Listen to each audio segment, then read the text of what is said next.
Well, hi guys. I'm going to take you on a little tour, but understand that I am welcoming you into a somewhat scary place if you ask my husband. Hey, this is where I store my books. And the reason that I'm taking you on this tour is because one of the things I want you to do this week is to put together a book list. Okay? A way to keep yourself motivated is to create a to-do list.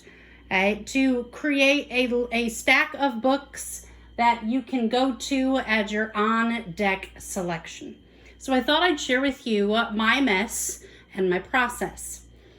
So we start with my desk, and on the desk you can see there's different books here and there, and those are things that are usually going to be used in upcoming lessons. Okay? They're kind of separate from my normal mess.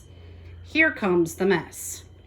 All right, so this is bookcase 1, which is mostly just random books in storage. Okay? The books that are all nicely put away are the ones I've finished, and all the ones that are haphazardly stacked are the ones that I still need to finish. This is a holding spot for me. I really just stack things up and then I kind of pull them out as needed. We keep turning. Yes, I'm a book hoarder. Got another stack down there. Now here's the important stack. Okay, right here. For whatever reason, I've made this my on-deck selection stacks. The books, again, that are nicely put away are ones that I've finished. But the ones that are stacked up on those top 2 shelves are the ones that are on my list to read. I've got books that I know I want to read coming up soon, but they're maybe not quite on the list. And those are going to be right here. I've got a stack of teacher books because even though we're, not in school physically, I still want to better myself. So I go through here, and usually the ones on the top are the ones that I'm going to read first, but every now and then I do like to shake it up. Over here, I have 2 more stacks that are really just holding for now. The books that are in the white bin there were the ones we were supposed to look at for our current unit, but we're pretty much putting on hold since we're not in the same class together. And then I've got a bin on the floor, and that's full of books that I've read that are going to be coming to school. The books that are over there on that bookcase are mostly my husband's, and or some nonfiction texts that just kind of sit over there. For the most part, I ignore that bookcase.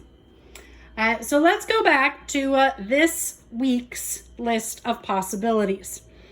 As we are approaching the 2nd week of April, our focus for that week is going to be to use texts of all types try to make sense of what's going on around us. There's so much information, and sometimes it can be overwhelming. And not all of it is giving you the full story. So we're going to look at those resources and kind of pick them apart.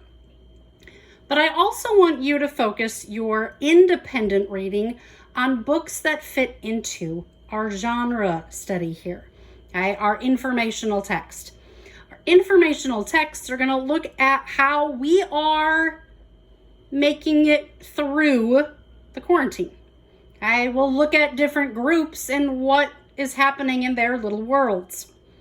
And so the books that I've chosen to read this week kind of mirror that concept, even though they're mostly fiction. So one of the books I'm going to read is called If They Come For Us. And it is a book of poetry. Looking at the back, it really goes into the violence that is happening over in the Middle East, especially towards women.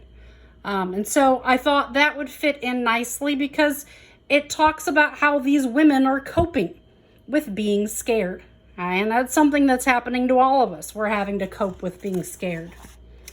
The next book that I'm going to work on, or the next book in the stack anyway, is The Remarkable Journey of Coyote Sunrise. And I liked it, honestly, to begin with, because it's got a bus on it, and that seemed appropriate. And it had a cute cat on it, and I like cute cats. But this book is a realistic fiction, and it's about a girl who's on the road.